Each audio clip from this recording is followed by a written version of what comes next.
This is my 1964 Ford Falcon. It's been in my family since 1978. I'm upgrading my 6-cylinder steering to a V8 Falcon setup and Granada disc brakes. In this video, I'm showing how to pack the bearings and install the rotor.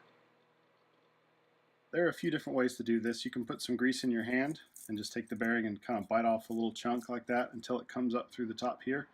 The best method I know to use is a handy packer. It's made by Lyle. You just take your bearing, drop it in, use this plunger until the grease comes up through the rollers like that. That's what you want to see. So just take a little bit of this grease in the middle, smear it around the outside, and this rotor already has a race inside it, so we'll drop that in there and we'll put our seal in. We'll drive that seal down in there,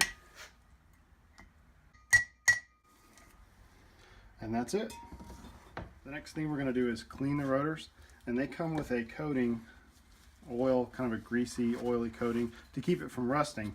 So I like to use a carbon choke cleaner. It's a little bit thicker. This will leave a residue, so definitely go back over it with a brake parts cleaner.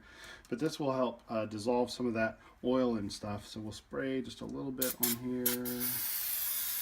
And we'll just come back over it with some brake parts cleaner. And this will dry with no residue, and it's ready to put on the car. The reason that you have either drilled and slotted or standard just slotted rotors like this is to help dissipate the heat a little bit better, and also to prevent a layer of gas from building up between the brake rotor and the brake pad during heavy braking. Now we're going to mount the brake rotor onto the spindle. First we'll take a little bit of grease and coat the inside of the seal. Slide it up on there. Take our small outer bearing, we'll put our large washer, and it's got a keyhole there. That goes just like that. And we'll take our large nut and finger tighten it.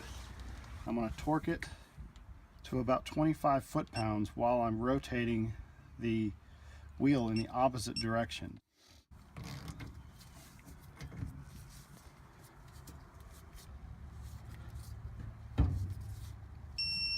That's it.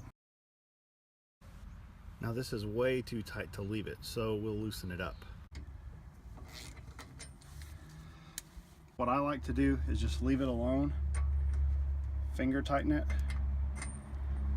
and then put this slotted cap on to where we can put a cotter pin through the notch there. Should be just about like that. Then we'll put our cotter pin through and we'll be done.